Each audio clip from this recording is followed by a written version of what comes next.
नमस्कार दोस्तों। मैंने कल बताया था कि मुख्य परीक्षा की सीरीज़ की जो भी वीडियोज़ आएंगी वो 6 बजे आएंगी, लेकिन अभी मैं रिकॉर्ड कर रहा हूँ तो 5:54 हो रहे हैं और जिस समय आप वीडियो देख रहे हैं हो सकता है कि इस समय तक 6:30 40 जो भी समय हो रहा हो, यानी कि लेट हो गया है।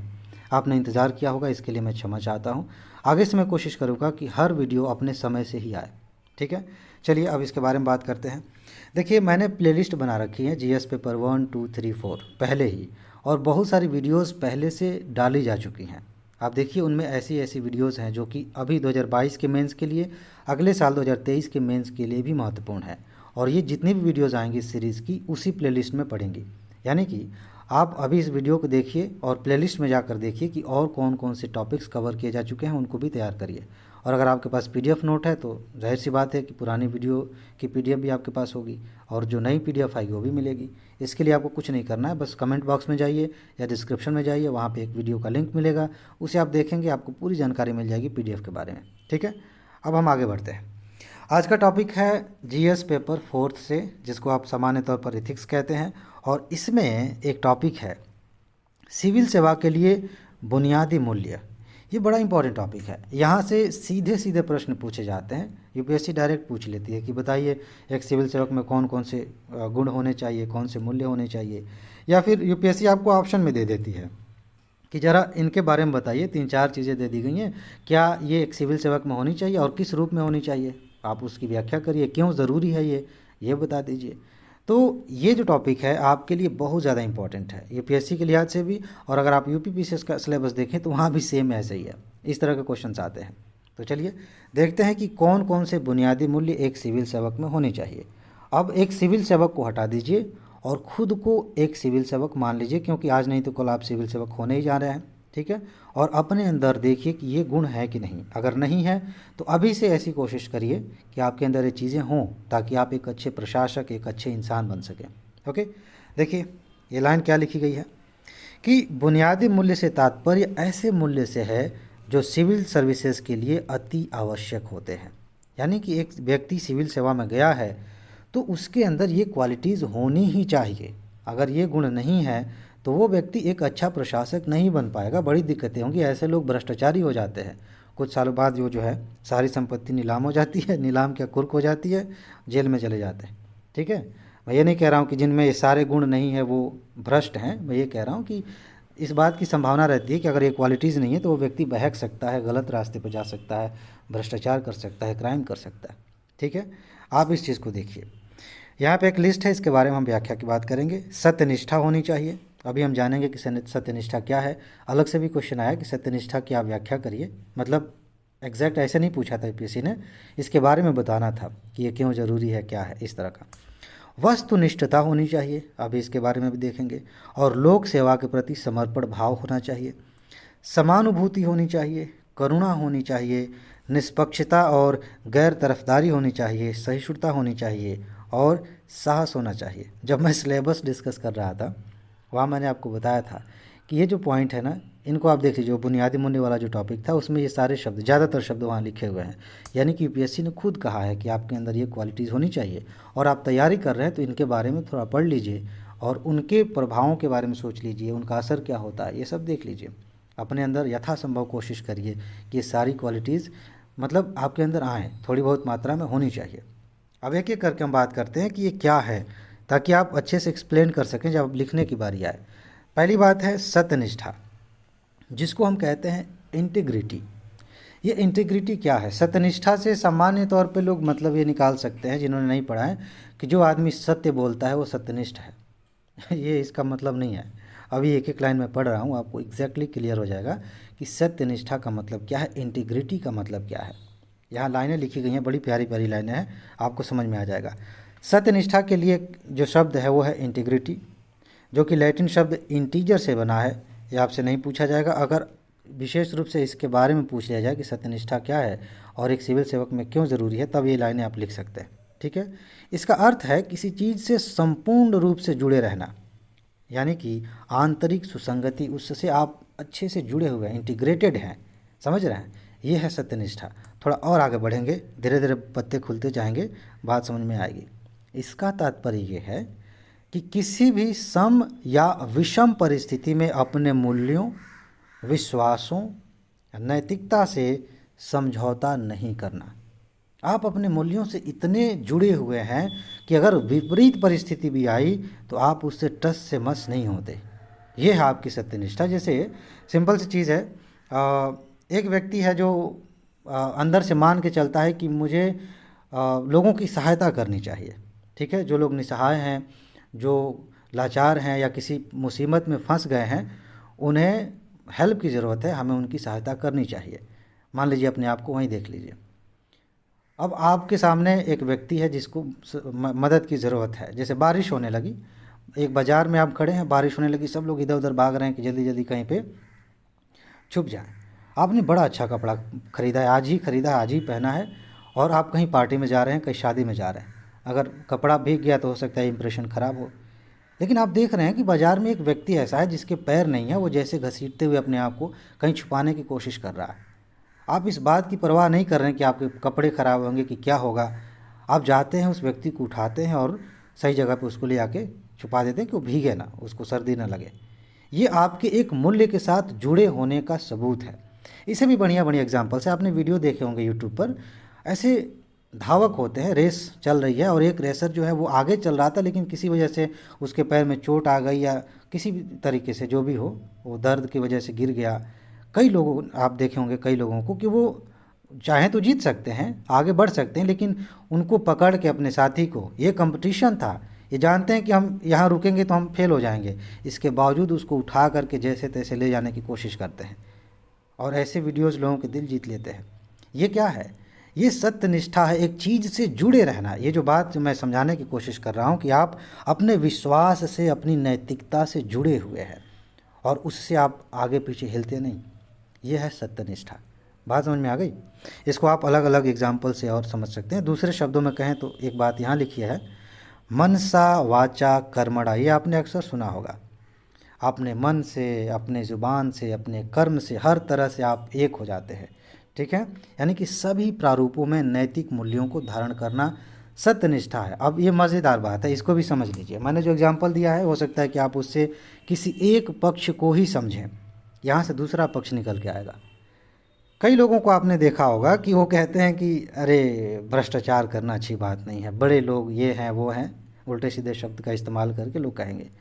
वही व्यक्ति कभी कभी आपको घूस देता हुआ दिख जाएगा या किसी से घूस लेता हुआ दिख जाएगा। कोई ऐसा है कि अरे किसी को मैंने एक शॉर्ट वीडियो देखा था यूट्यूब पे, एक व्यक्ति, एक दो दोस्त बात कर रहे, एक दोस्त बात करके फ़ोन पे ऐसे मजाक में अपने किसी मित्र से बात कर रहा है, उसको गाली दे रहा। ठीक है, दूसरा वाला कह रहा है कि यार गाली नहीं देना चाहिए, अच्छी बात नहीं है। फिर वो बात करते करते फिर गाली दे रहा है। ये कह कि देखो अच्छी बात नहीं है, क्यों गाली दे रहे हो यार। 2-3 बार कहने के बाद ये खुद उसको गाली दे के कह रहा है कि तब से मैं तुमसे कह रहा हूँ, समझ में नहीं आ रही बात है। शायद आप लोगों ने देखा होगा इसको।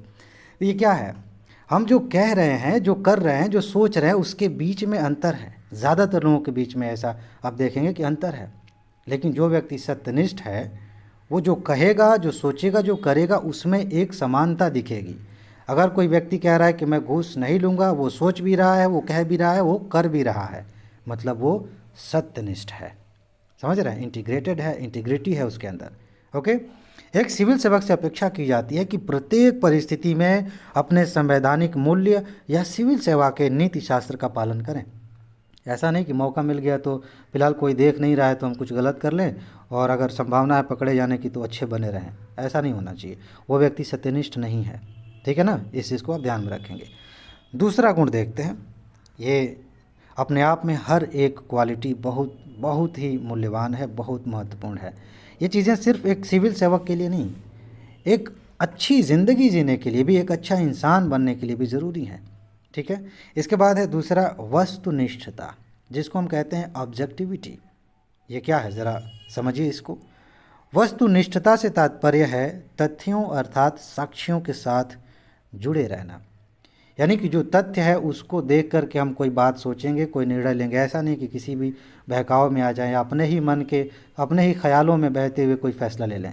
ऑब्जेक्टिविटी के साथ हम काम कर रहे हैं, यानी कि जो तथ्यात्मक रूप से सही है, हम उस चीज़ को ध्यान में रखकर कोई फैसला करते हैं। थोड़ा आगे बढ़िए, अगली लाइन क्या कहती है? व्यक्तिनिष्ठता यानी कि निजी भावनाओं, मूल्यों, मनोभाव आदि के विपरीत है ये। ऐसा कई बार होता है कि हमें लगता है कि ये चीज़ ऐसी होनी चाहिए, ज़रूरी नहीं है कि वो हमारे हिसाब से हो। ठीक है, तो ऐसे में हम क्या करें? ऑब्जेक्टिविटी यहाँ पे बहुत ज़रूरी है। हम निष्पक्ष होकर सोचें। जैसे मान लीजिए कि एक छोटा सा एग्जांपल, बच्चों को आप देखें, हम भी बचपन में कभी ऐसा मौका आया होगा कि हमें कोई चीज़ अपने दोस्त के बीच में बराबर बराबर बांटनी है। हमारा मन कहेगा कि अपने लिए थोड़ा ज़्यादा ले लें, अपने लिए लालच आएगा कि हम थोड़ा अपने लिए रख लें। अपनी भावनाओं को किनारे रखते हुए जो तथ्य है वो है कि बराबर वाले, सामने वाले की भी हिस्सेदारी बराबर की है तो उसे उतना मिलना चाहिए। ऐसे बहुत सारी चीज़ें हैं। जब भी आप कोई फैसला लेते हैं, दो लोगों के बीच में बात कर रहे हैं, जैसे मान लीजिए दो लोगों के बीच में झगड़ा हो गया और आप जो है सुलझाने वाले हैं, उन जा रहे हैं, जैसे मान लीजिए कि आपसे दोनों लोग आके कह रहे हैं कि भैया देखो इन्होंने ये कर दिया, इन्होंने ये कर दिया। अब आपका काम एक एम्पायर के जैसे है। अब आप ये मत सोचिए कि सामने वाला आपका दोस्त है एक व्यक्ति तो आप उसके पक्ष में, ये वस्तुनिष्ठता नहीं है कि ये मेरा दोस्त है इसके पक्ष में हम फैसला ले लेंगे, कह रहे ये तो सही है तुम ही गलत हो, अब हम इसी के पक्ष में अपने तर्क दे रहे हैं। ये वस्तुनिष्ठता नहीं है, ऑब्जेक्टिविटी नहीं है। जो तथ्य है वो है, उसको ध्यान में रख करके आप फैसला लें, ये चीज़ ऑब्जेक्टिविटी कहलाती है। आगे देखिए, इसमें एक लाइन लिखी है, एक सिविल सेवक को सत्यनिष्ठ, पारदर्शी, निष्पक्ष बने रहने के लिए वस्तुनिष्ठ होना ज़रूरी है। आप सत्यनिष्ठ तभी हो पाएंगे जब आप वस्तुनिष्ठ रहेंगे। समझ रहे हैं? जब आप इस बात को अलग कर देंगे कि मुझे क्या अच्छा लगता है, क्या बुरा लगता है, मुझे कौन प्रिय है, कौन प्रिय नहीं है, जो सही है उसको ध्यान में रख कर के आप फैसला लेंगे, तब जा कर के आप वस्तुनिष्ठ कहलाएंगे। और सही मायने में तभी आपकी सत्यनिष्ठा बनी रहेगी, आप पारदर्शी बने रहेंगे और निष्पक्ष बने रहेंगे। समझ रहे हैं? ये काफ़ी मिलता जुलता है, निष्पक्ष होना और वस्तुनिष्ठ होना। निष्पक्ष होने का मतलब किसी दो पक्षों के बीच में आ जाएगा, वस्तुनिष्ठ थोड़ा उससे बड़ा है। ठीक है, इसका दायरा थोड़ा बड़ा है। अच्छा, यह अनिवार्य है क्योंकि सिविल सेवक जितना साक्ष्यों से जुड़ा होगा उसमें तार्किकता उतनी अधिक होगी, जो कि पारदर्शिता और निष्पक्ष बने रहने के लिए ज़रूरी है। कोई फ़ोन करके कह दे कि ये मेरे मित्र हैं, इनको ये काम, इनका फाइल जो है साइन करके दे दीजिए, ऐसे कैसे दे दे? आप लेके आइए, पूरी प्रक्रिया का पालन करिए। जो तथ्य हो सकता है कि ये व्यक्ति फ्रॉड करना चाह रहा है, समझ रहे हैं ना? तो इन सारी चीज़ों को ध्यान में रखते हुए हम फैसला करते हैं, तब हम वस्तुनिष्ठ रहते हैं। आगे देखिए, कुछ और बातें हैं। वस्तुनिष्ठता को सुनिश्चित करने हेतु सिविल सेवकों से कुछ लिखित नियमों को, विनियमों को और कानूनों को आधार बनाना पड़ता है। ये अपेक्षा की जाती है। आप कैसे वस्तुनिष्ठ रह पाएंगे? आप कहेंगे कि भाई देखो कानून के अनुसार ये चीज़ होनी चाहिए। आगे हम बात करेंगे, ज़्यादा कुछ लोग इमोशनल हो जाएंगे यहाँ पे कि सर कई बार ऐसा होता है कि कानून में ऐसा लिखा है लेकिन सामने वाला मजबूर है। हम उसकी बात नहीं कर रहे, ठीक है, वो अलग चीज़ है। अंतरात्मा की बात हो, विवेक का अधिकार कुछ होते हैं, उसकी बात है। फिलहाल हम वस्तुनिष्ठता की बात कर रहे हैं कि आप कोशिश करेंगे कि जो नियम बनाए गए हैं, रेगुलेशंस जो बनाए गए हैं, जो कानून बनाए गए हैं, इनके आधार पर आप फैसले लेते हैं, अपने मनमर्जी से नहीं कि नियम कुछ और है आप अपने हिसाब से काम करें तो आप वस्तुनिष्ठ नहीं हैं। तो ये अपेक्षा की जाती है कि इन चीज़ों को आप ध्यान में रखें। इसके अलावा ताकि विवेकाधिकारों को समाप्त किया जा सके। ज़्यादातर ऐसा होता है कि अगर आप कोई व्यक्ति को विवेकाधिकार बहुत ज़्यादा दे दिया जाए, विवेकाधिकार का मतलब यह है कि वो अपने मन का काम करे, अपने विवेक से काम करे, तो उसमें संभावना रहती है गलत फैसले लिए जाने की। हर व्यक्ति के सोचने का एक दायरा है और उसकी सोच पर, उसके फैसलों पर बहुत सारी चीज़ों का असर होता है, परिस्थितियों का असर होता है। आप लोग मजाक मजाक में कभी सुन लेते होंगे कि किसी एग्जामिनर ने कम नंबर दिया तो ऐसे कह दिया जाता है कि हो सकता है कि उसने पत्नी से झगड़ा किया होगा। ये सिर्फ मजाक की बात नहीं है, हमारी परिस्थितियां हमारे विचारों पर असर डालती हैं। तो अगर किसी व्यक्ति को हम विवेकाधिकार बहुत ज़्यादा दे देंगे तो वो किस मूड में है, उसको क्या अच्छा लगता है, क्या बुरा लगता है, उसी अनुसार वो फैसला ले सकता है। दिक्कत हो जाएगी ना, फिर पारदर्शिता भी नहीं रही, कोई जवाबदेही भी नहीं रही, तो उससे सिविल सेवा नहीं आगे चल पाएगी, लोगों का कल्याण नहीं हो पाएगा। इसलिए इन चीज़ों को ध्यान में रखना है कि कौन से नियम, कौन से विनियम यानी रेगुलेशंस, कौन से कानून बनाए गए हैं। इससे ऑब्जेक्टिविटी आती है, वस्तुनिष्ठता आती है। ठीक है, अब कहा जा रहा है कि इसको कैसे विकसित किया जा सकता है। ज़रूरी नहीं है कि हमारे अंदर ऑब्जेक्टिविटी हो, और सही मायने में नेचर से ना हम एक इंसान के तौर पर ज़्यादातर हम वस्तुनिष्ठ नहीं हैं। इसको गलत वे में मत लीजिएगा। इंसानी तौर पे हम स्वार्थी हैं। इंसान ज़्यादातर उन चीज़ों को देखता है कि उसके फ़ायदे की चीज़ क्या है, अपने फ़ायदे को ध्यान में रख करके वो फैसला करता है। ज़्यादातर ऐसा होता है, अपवाद हर जगह होते हैं। तो हमें कुछ उपाय करने पड़ेंगे। ख़ास तौर से हम सिविल सेवा की बात कर रहे हैं तो यहाँ पे उपाय करने की ज़रूरत है। उपाय क्या हो सकती है? पहली बात यह है कि आप पारदर्शिता सुनिश्चित करिए। जो भी काम हो रहा है ट्रांसपेरेंट हो, पता चले कि किसको क्या जिम्मेदारी दी गई थी, कौन कैसे काम कर रहा है। ठीक है, यहाँ देखिए, यदि निर्णय और उसके पीछे के तर्कों को सार्वजनिक किया जाए तो सिविल सेवक अपनी इच्छाओं और महत्वाकांक्षाओं के स्थान पर तथ्यों के आधार पर निर्णय लेने के लिए और अधिक सतर्क होंगे। उदाहरण के लिए आरटीआई एक्ट को ले लीजिए। जब से सूचना का अधिकार आया है तब से बहुत सारी चीज़ें बदल गई हैं। लोग पूछ लेते हैं कि भैया इतना फंड आया था, कहाँ खर्चा हुआ, बताओगे ज़रा। पता चलता है कि 1,000 रुपये का झाड़ू खरीदा गया और पता नहीं क्या कैसे बहुत सारे स्कैम सामने आते हैं। तो पारदर्शिता सुनिश्चित करने के तमाम उपाय किए जाने चाहिए। इससे आदमी नहीं भी चाहे ना तब भी वस्तुनिष्ठ हो जाएगा, तब भी वो जो है अपनी भावनाओं को और अपने अच्छे बुरे ख्यालों को किनारे रख के तथ्यों के आधार पर फैसला करेगा। ये एक उपाय हो सकता है। ठीक है, एक मेंस का क्वेश्चन यहाँ से भी बन सकता है कि वस्तुनिष्ठता सुनिश्चित करने के लिए क्या क्या किया जाना चाहिए। पहले इसके बारे में पूछा जाए कि क्यों ज़रूरी है, फिर क्या किया जाना चाहिए। आपके अपने कुछ नए विचार हैं तो बताइए। ओके, अच्छा, सूचना प्रबंधन प्रणाली की बात हम करें। संगठनों को घटनाओं, सूचनाओं और आंकड़ों का अभिलेखन और दस्तावेजीकरण करना चाहिए जिससे उचित जानकारी के आधार पर निर्णय लिया जा सके। कई बार ऐसा होता है, बहुत सारे संगठनों में फाइलें गायब हो जाती हैं। किसी ने कोई फैसला लिया, कोई काम हुआ, उसका अगर हिसाब किताब नहीं रखा गया कि किसने कब कौन सा काम किया तो कुछ भी गलत हो जाएगा, हम पता नहीं लगा पाएंगे कि हुआ क्या है।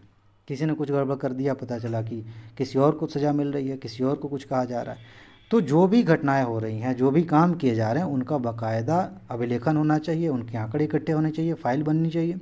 ठीक है, और उसको सुरक्षित रखा जाना चाहिए ताकि ज़रूरत पड़े तो हम जांच सकें कि कौन सा काम किसने किया, किसकी जिम्मेदारी थी, किसने गलत किया था, उसको हम पकड़ सकें।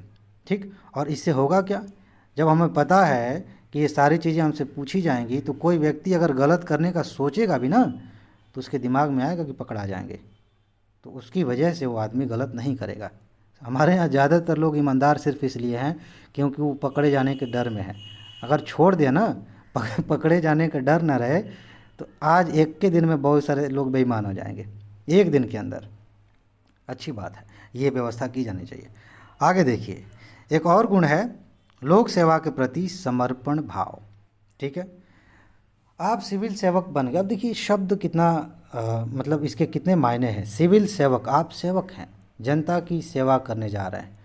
तो जनता की सेवा करने जा रहे हैं और समर्पण का भाव नहीं। आप अपने आप को राजा मान रहे हैं कि हम तो किंग हैं, हमारे सामने लोग झुके। ये उस ज़माने की बात है जब अंग्रेज हुआ करते थे और ऐसे एटीट्यूड के साथ रहते थे। अभी हम कल्याणकारी राज्य की ओर बढ़ रहे हैं, लोगों का कल्याण करना है, हम जनता की सेवा करने के लिए सिविल सेवा में आ रहे हैं। तो समर्पण का भाव होना बड़ा ज़रूरी है। देखिए क्या लिखा गया इसमें, यह किसी औपचारिक माध्यम के बिना व्यक्तिगत इच्छा और अंतःकरण के आधार पर किसी कार्य को करने की पूर्ण संलग्नता है। यानी कि इसका सबसे बड़ी एग्जाम्पल ये है ना कि कोई आपको देख नहीं रहा, कोई नहीं देख रहा है आप क्या कर रहे हैं क्या नहीं कर रहे हैं, इसके बावजूद आप अपना काम ईमानदारी से कर रहे हैं। इसका मतलब है कि आप समर्पित हैं। बहुत सारे लोग तैयारी करते हैं ना, एक दिन 4 बजे उठ जाएंगे तो घर पे फ़ोन करके कह देंगे मम्मी आज मैं 4 बजे उठा था, दोस्त को बता देंगे। इससे क्या होगा, कुछ हद तक ठीक है अपने आप को मोटिवेट करने के लिए, लेकिन इनमें से ज़्यादातर लोग दिखावा करते हैं। अरे तब माना जाएगा कि आप ईमानदारी से पढ़ रहे हैं कि अब लगातार पढ़ते गए, इतना पढ़े कि शरीर दर्द करने लगा। अब ये नहीं कि ज़बरदस्ती, मतलब आपको मज़ा आ रहा था, पढ़ने में मन लग रहा था, फिर भी आप इसका क्रेडिट लेने के उतावले नहीं है कि अब चलो फ़ोन लगाएं, इधर बताएं उधर बताएं कि हमने ये कर दिया वो कर दिया। इसका मतलब ये है कि आप लगन से, समर्पण के भाव से तैयारी कर रहे हैं। ठीक है, ऐसे सिविल सेवा में भी है। आगे देखिए, सिविल सेवा में समर्पण व्यक्ति को सार्वजनिक कल्याण के विचार से एकीकृत कर देता है। सही बात है, जिस व्यक्ति के अंदर समर्पण का भाव है सही मायने में वही सार्वजनिक कल्याण के लिए काम भी करेगा। नहीं तो फॉर्मेलिटी पूरी करने वाले लोग तो बहुत सारे हैं, ज़्यादातर लोग ऐसे ही हैं। ठीक है, तो इस प्रकार समर्पण यह सुनिश्चित करता है कि सिविल सेवक के कर्तव्य की भावना उसके आधिकारिक उत्तरदायित्व के साथ एकीकृत हो तथा उसके परिणाम स्वरूप सिविल सेवक अरुचिकर शत्रुतापूर्ण परिवेश में भी अपना कार्य जारी रख सके। अदरवाइज लोग बहाना बना के भाग जाएंगे, अरे यहाँ का तो माहौल है ठीक नहीं, हम तो बहुत देश का कल्याण करना चाहते हैं, लेकिन क्या बताएं यहाँ पे बहुत ऐसे लोग हैं, वैसे लोग हैं, बहुत सारे लोग ऐसे हैं। परिस्थितियाँ ख़राब हर ऑफिस में हो सकती हैं, फिर भी उसमें खुद को संभालते हैं, दूसरों को संभालते हैं और काम करते हैं। ठीक है, चलिए आगे बढ़ते हैं। इसके बाद क्या लिखा है, ऐसा इसलिए होता है क्योंकि उसका कर्तव्य उसका उद्देश्य बन जाता है। क्या कहने का मतलब ये है कि जो व्यक्ति अच्छे से काम करे उसकी बात हो रही है। कांट ने एक बड़ी प्यारी सी बात कही थी, कर्तव्य के लिए कर्तव्य का सिद्धांत दिया था। यानी कि हम अपने कर्तव्य के लिए अपना कर्तव्य कर रहे हैं, किसी को दिखाने के लिए नहीं है। मुझे ये काम करना है, ये मेरा कर्तव्य है, बस इसीलिए मैं कर रहा हूँ। मुझे किसी को दिखाना नहीं है, क्रेडिट नहीं लेना है। मुझे सिविल सेवा करनी है, मेरे अंदर से ये भावना आ रही है, बस इसलिए मुझे करना है। कोई मुझे पहचाने, कोई मीडिया में मुझे लेके जाए कि अरे बड़े अच्छे ये सिविल सेवक हैं, या फिर मुझे अवार्ड दिया जाए राष्ट्रपति की ओर से, मैं इसलिए नहीं काम करना। मेरे अंदर से आ रहा है कि मुझे सेवा करनी है, जनता का कल्याण करना है, इसलिए मैं सेवा कर रहा हूँ। तो ऐसे लोगों को आप कहेंगे कि ये सिविल सेवा के प्रति समर्पित हैं। ठीक है, अच्छा, यह विपरीत परिस्थितियों में भी अपने कर्तव्यों के निर्वहन में सहायक होता है, ये बहुत अच्छी बात है। यह मतलब ये गुण जो समर्पण का भाव है, ये भाव विपरीत परिस्थिति में भी, जब लगे कि सब लोग भ्रष्टाचार में लिप्त हैं, फिर भी ऐसा व्यक्ति अपना कर्तव्य करेगा, अपने देश की भलाई सोचेगा, अपनी जनता की भलाई सोचेगा। ठीक है, आगे बढ़ते हैं। एक है समानुभूति, इसको कहते हैं इम्पैथी। इम्पैथी एक चीज़ मैं आपको रिकमेंड करना चाहूँगा, और पता नहीं क्यों ऐसा लोग टीचर्स करते नहीं हैं, करना चाहिए। अगर आप मतलब स्टूडेंट्स के भले की बात कहीं कुछ है तो रिकमेंड करना चाहिए। एक वीडियो है यूट्यूब पर ही है, विकास देवी कीर्ति सर की है। उन्होंने समानुभूति और सहानुभूति के बीच में अंतर बड़ा अच्छा बताया है। पूरा लेक्चर उतना इम्पोर्टेंट नहीं है, लेकिन समझना हो बेसिक से लेकर एडवांस लेवल तक तो समझ लीजिएगा, बड़ा अच्छा है। हालांकि काम भर की चीज़ तो मैं यहाँ खुद ही बता दूंगा, तो वहाँ एक वीडियो है, आप देखेंगे आपको अच्छा लगेगा। फिलहाल यहाँ आते हैं कि समानुभूति क्या है, एम्पैथी क्या है। समानुभूति का अर्थ स्वयं को किसी अन्य व्यक्ति की स्थिति में रखकर उसके द्वारा सामना की जाने वाली परिस्थितियों की अनुभूति प्राप्त करना। इसमें संज्ञानात्मक पहलू के साथ भावनाएं भी शामिल होती हैं। इसमें सिर्फ ये बात नहीं शामिल है कि हाँ आपको पता चल रहा है तो आपको दुख हो रहा है। जैसे एग्जाम्पल के तौर पर एक छोटी सी बात मैं बताऊं, सिविल सेवा की तैयारी करने वालों में एक व्यक्ति है जो बहुत मेहनत कर रहा है, ठीक है, और वो फेल हो गया। आप देखेंगे, उसकी मेहनत देख रहे हैं, आप उसको जान रहे हैं, तो आपको तकलीफ़ होगी कि यार इसको फेल नहीं होना चाहिए था, इतनी मेहनत की इसने। ये सहानुभूति है। आप उसके दर्द को महसूस नहीं कर सकते, लेकिन आपने खुद कड़ी मेहनत की है, आपने खुद उन परिस्थितियों को झेला है, और आप भी फेल हुए हैं पहले कभी, और आज उस लड़के को देख रहे हैं, उस लड़की को देख रहे हैं कि वो फेल हो गया, इतनी मेहनत करके फेल हो गई। तब आप उस लेवल पे समझ सकते हैं कि उसको उस पर क्या बीत रही है, कि घर वालों का प्रेशर, दुनिया भर की बातें, कि किसी से वादा किया था उसका प्रेशर, घर वाले कहेंगे कि अब इतने टाइम है नहीं, तुम्हारी शादी कर देंगे, ताकि तुम छोड़ दो, ये कर दो, वो कर दो। ये सारी चीज़ें एक बार दिमाग में उसके गूंज रही होंगी, और फिर भी वो खुद को समेट रहा होगा, समेट रही होगी कि चलो दोबारा से तैयारी करनी है। दर्द भी हो रहा होगा, तकलीफ भी हो रही है, सब लोग नहीं समझेंगे। ज़्यादातर लोग, यार ये पढ़ने वाले लोग थोड़ी हैं, पढ़ाई किया होता तो निकल नहीं होता, इतने सारे लोग निकाले हैं, यही क्यों फेल हो गया। तो कहने वाले तो ढेर सारे हैं, लेकिन उसको समझने वाले बहुत कम लोग हैं, और उसी लेवल पर जाकर महसूस करने वाले लोग और भी कम लोग हैं, बहुत थोड़े से गिने चुने लोग हैं। तो इसको कहेंगे एम्पैथी, समानुभूति। सेम वही चीज़ आप अनुभूति कर रहे हैं, महसूस कर रहे हैं, ये है समानुभूति। ठीक है, अब बात करते हैं, सिविल सेवा में आ जाते हैं, इसकी ज़रूरत है क्यों। समानुभूति हमें अन्य लोगों की भावनाओं को समझने में सहायता करती है। आप दूसरों की भावनाएं समझ सकते हैं कि उसके अंदर चल क्या रहा है, और एक सिविल सेवक में ये गुण होना बहुत ज़रूरी है। इसलिए स्वयं की भावनात्मक समझ को विकसित करने हेतु व्यक्ति को समानुभूति आवश्यक होती है। आप हमें से ज़्यादातर लोग जो है सिविल सेवा में जो आते हैं, मिडिल क्लास से आते हैं, गरीब फैमिली से आते हैं। आपने कई तरह के उतार चढ़ाव देखे हैं। अब जब आप सिविल सेवा में जाते हैं, आप देखते हैं कि एक किसान है, एक मजदूर है, वो किसी चीज़ की अर्जी लेकर आया है। अगर आप भी उस दौर से गुजरे हैं तो आपको समझाना नहीं पड़ेगा कि इसकी क्या समस्या है। आप अपना पास्ट याद करेंगे, समझ में आ जाएगा कि यह व्यक्ति किन परिस्थितियों से गुजर रहा होगा, इसके साथ क्या बीत रही होगी। आप अच्छा फैसला लेंगे उन लोगों की तुलना में जो एसी में बैठे थे, वहाँ से आ गए डायरेक्ट और जैसे तैसे करके। ठीक है, तो आप बेहतर समझ पाएंगे। ये एक चीज़ है। आगे देखिए, सहिष्णु बनने के लिए हमें दूसरों की भावनाओं को समझने की आवश्यकता होती है। सहिष्णु का मतलब ये होता है कि आप सह रहे हैं, कोई बात कोई कुछ कह रहा है तो ऐसा नहीं कि पट्टे से जवाब दे दिए, ठीक है।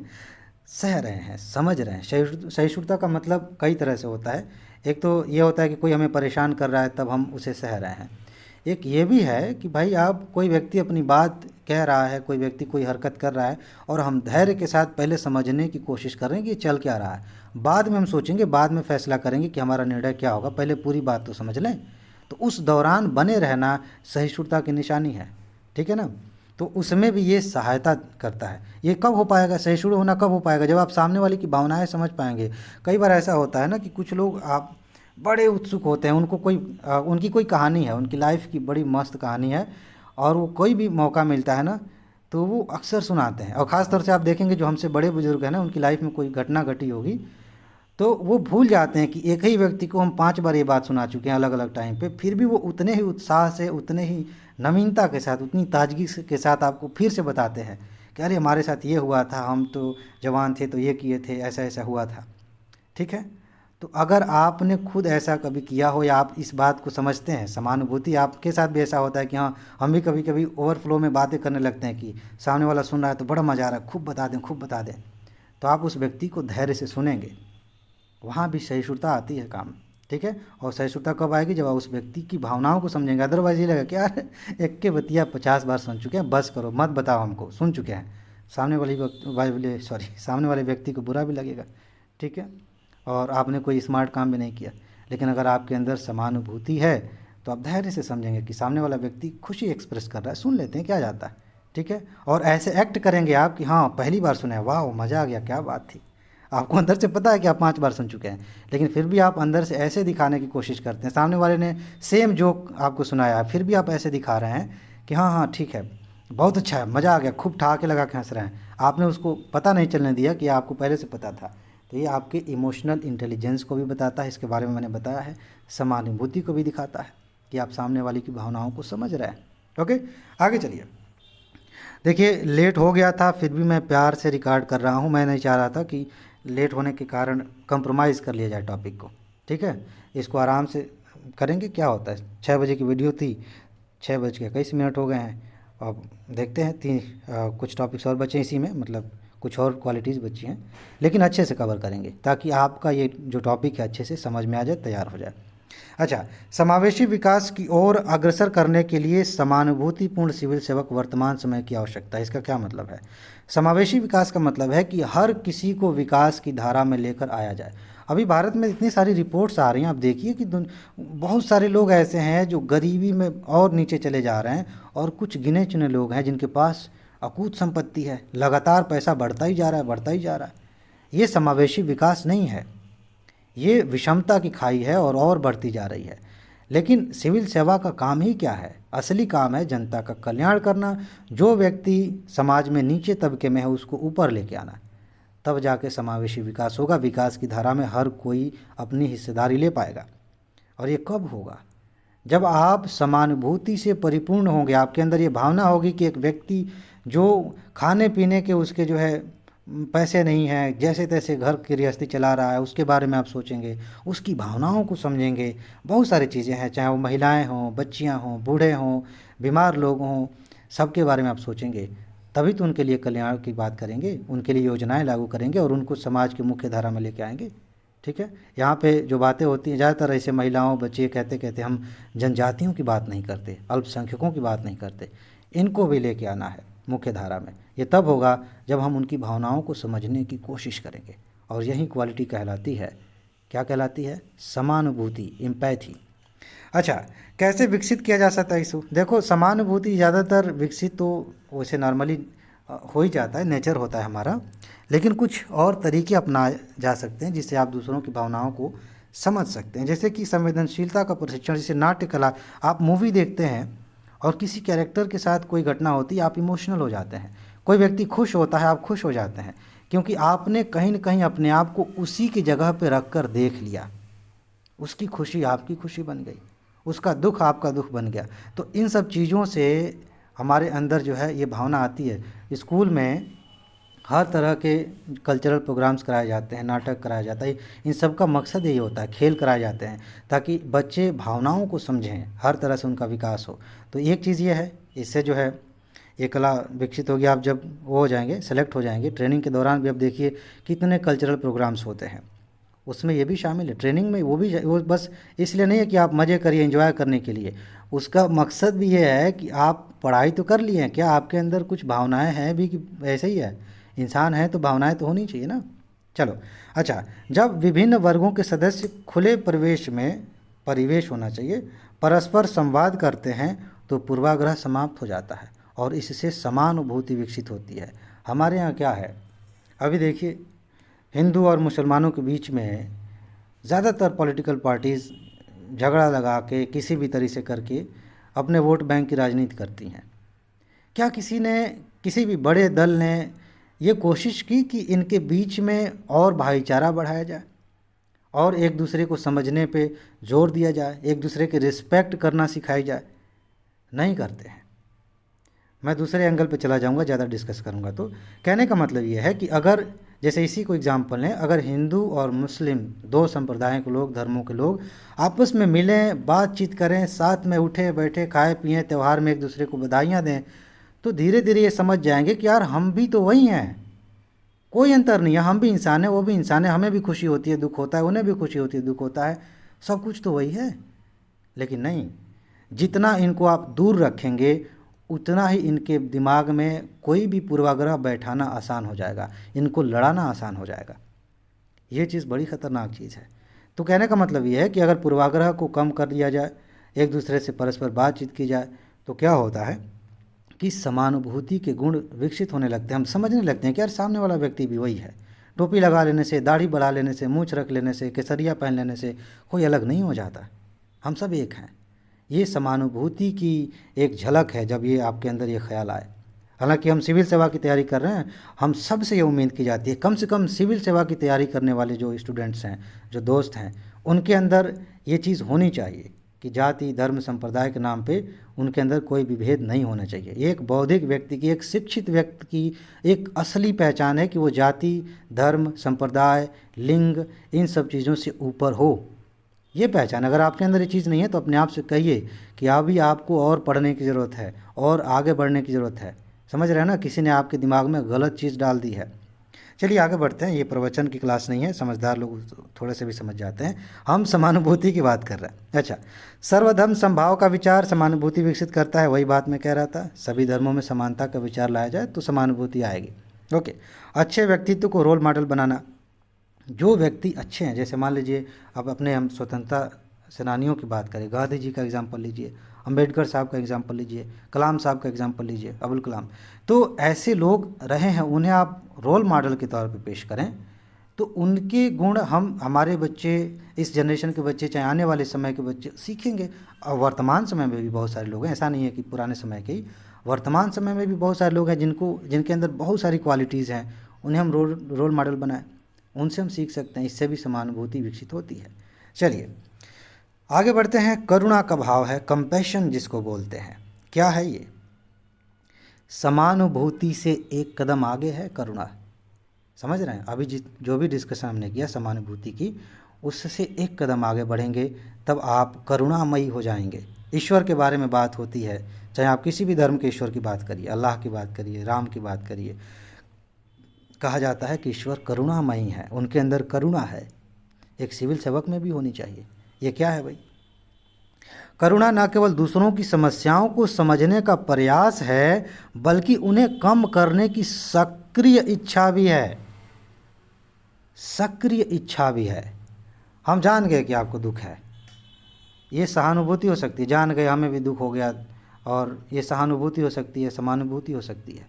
लेकिन करुणा का मतलब यह है कि आप सक्रिय रूप से कुछ ऐसे उपाय करने के लिए उतावले हो जाते हैं, प्रयास करने लगते हैं कि इस व्यक्ति की समस्या कम कैसे की जाए। ये है करुणा। आप सिविल सेवा में हैं, और चलो एक एग्जांपल, ऊपर थोड़ी सी बात झलक दी थी मैंने कहा था ना कि ज़्यादा उधर अभी नहीं जाना, वो यहाँ ले लेते हैं। जैसे मान लीजिए आप सिविल सेवक हैं और आपके सामने एक व्यक्ति आया है जो आपसे सहायता मांग रहा है, कोई योजना चल रही है, योजना के तहत वो व्यक्ति जो है सहायता मांग रहा है। काफ़ी हद तक वो क्राइटेरिया में मतलब आ जाता है कि हाँ ये 4-5 नियम लागू हो जाएंगे आप पे तो आपको ये लाभ मिल जाएगी। 4 नियम लागू हो गए कि ये योग्यता आपकी होनी चाहिए, 5वीं नहीं लागू हो रही है। और इस पे मेरे ख्याल से इस तरह का केस स्टडी यूपीएससी ने पूछा भी है।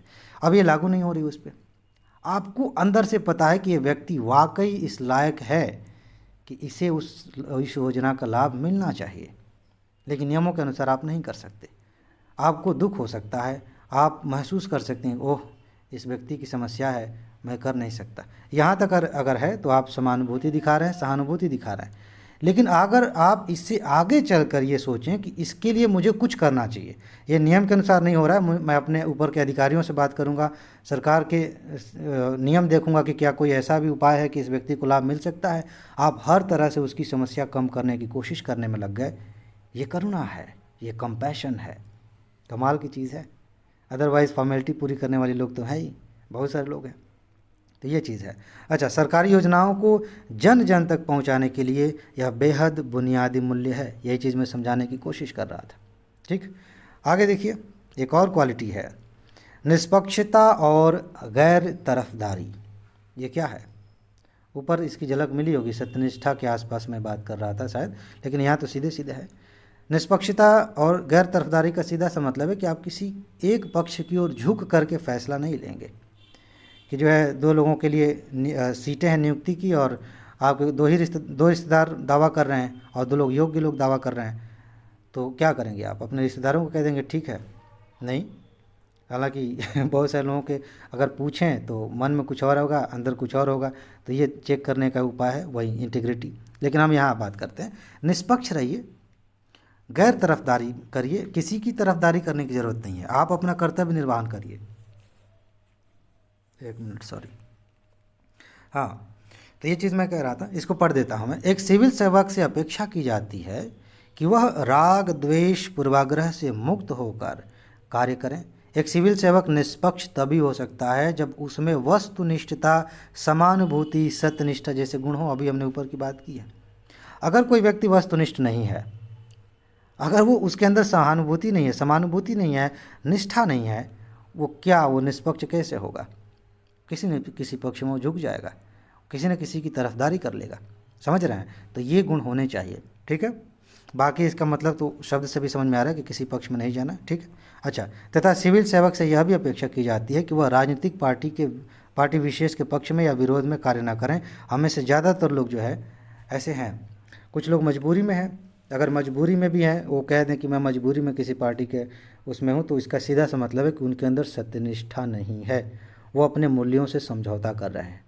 हमारे देश में ऐसे बहुत सारे लोग हैं। अशोक जी का नाम सुना होगा, अशोक खेमका शायद नाम है उनका। कितनी बार ट्रांसफ़र हुआ है, वो समझौता नहीं करते। ठीक है, अब कोई व्यक्ति आगे चलकर कुछ और हो जाए वो अलग बात है। ठीक है, लेकिन ये चीज़ ध्यान रखना है कि किसी भी राजनीतिक पार्टी के पक्ष या विपक्ष में आप काम नहीं कर रहे हैं, आप बस जनता की सेवा करने के लिए आए हैं। नियमों के अनुसार जो सही है वो आप कर रहे हैं। आपके अंतरात्मा और जनता के कल्याण को ध्यान में रखते हुए, संविधान को केंद्र में रखते हुए, सिविल सेवा की जो आचार संहिता है उसको ध्यान में रखते हुए जो करना ज़रूरी है आप वो कर रहे हैं। पॉलिटिकल दबाव आ रहा है, कोई आपको प्रलोभन दे रहा है, लालच दे रहा है, उसको किनारे रखते हुए आप काम करें। इसका मतलब आप निष्पक्ष हैं, आप गैर तरफदारी में हैं, किसी की तरफदारी नहीं कर रहे हैं। ओके, आगे सहिष्णुता, इस पर हमने बात किया था ऊपर ना, लेकिन वो किसी टॉपिक के तहत था। सहिष्णुता का क्या मतलब है? एक सिविल सेवक जो सहिष्णु है वह प्रत्येक जाति धर्म के लिए कार्य करेगा। इसे मैं ठीक कर दूंगा, इसे हो गया। ठीक है, संवैधानिक मूल्यों की स्थापना की जा सकेगी इससे। ठीक है, सहिष्णुता अगर नहीं है तो व्यक्ति कई गलतियां कर सकता है, जैसे कि वो जल्दबाजी में फैसला ले सकता है या फिर किसी जाति धर्म संप्रदाय के पक्ष या विपक्ष में जा सकता है। ठीक है, दिक्कत हो सकती है। कभी कभी ऐसा भी हो सकता है। सहिष्णुता को थोड़ा सा किनारे रख के देखेंगे तो इसका एक और चीज़ है कि आपकी सहनशीलता कितनी है। वो व्यक्ति दबाव में आके इधर उधर भाग सकता है, भागने का मतलब अपने कर्तव्यों से। तो सहिष्णुता कई मायनों में आप देख सकते हैं, लेकिन मोटे तौर पे यहाँ पे ये मतलब है कि आप सहिष्णु हैं तभी आप सही मायने में, मतलब जाति धर्म राजनीतिक दल इन सब से हट करके अपने कर्तव्य का निर्वहन कर पाएंगे। ठीक है, और लास्ट मतलब इस टॉपिक के लास्ट में। और ऐसी बहुत सारे क्वालिटीज़ और भी हो सकती हैं जो आप अपनी तरह से सोच सकते हैं। मेंस में लिखने के लिए इतना पर्याप्त है। साहस, 8वां जो गुण है वो है साहस। इस लाइन को पढ़िए। सभी बुनियादी मूल्यों में साहस सबसे आवश्यक मूल्य है, क्योंकि बगैर इसके सभी मूल्य जैसे सत्यनिष्ठा, निष्पक्षता, सहिष्णुता सब निरर्थक हो जाएंगे। साहस नहीं है, थोड़ा सा दबा हुआ, किसी ने धमकी दी, भाग खड़े हुए, तो कहाँ गई सत्यनिष्ठा, कहाँ गई गैर तरफदारी, कहाँ गई अंतरात्मा, सब तो ऐसे बह गया ना पानी में। साहस इन बुनियादी मूल्यों में सबसे ज़्यादा महत्वपूर्ण है। ठीक है, तो ये सारी चीज़ें हैं। सिविल सेवकों के लिए कौन कौन से बुनियादी मूल्य होने चाहिए, मेरे ख्याल से आपने अच्छे से समझ लिया है। इसकी PDF नोट लगभग तैयार है, मतलब इस विषय की इथिक्स की नोट लगभग तैयार है। बहुत जल्दी एडिट करके, मतलब जो जैसे अभी मैंने दिखाया ना कि वो गलत तरीके से लिखा गया था, वो सारी चीज़ें चेक करके अच्छे से मैं आपको PDF नोट दे दूंगा। ज़्यादातर चीज़ें आपको मिल चुकी हैं और PDF नोट लगभग तैयार है, वो सारी एक एक करके मिलती जाएंगी, अपडेट होती जाएगी। प्री, मेंस और MCQ सब की PDF आपको मिलेगी। अगर PDF नोट नहीं है तो नीचे जाएंगे डिस्क्रिप्शन में, वहाँ भी जानकारी मिल जाएगी। कमेंट बॉक्स में भी एक कमेंट पिन किया रहेगा, वहाँ भी मिल जाएगी। ठीक है, तो बस इसमें ही इतना ही है। अब अगले वीडियो मिलेंगे। अपना ख्याल रखिए, खुश रहिए, मस्त रहिए, मुस्कुराते रहिए, जल्दी से सफल होइए और ज़िंदगी को एंजॉय करिए। आगे मिलते हैं। नमस्कार।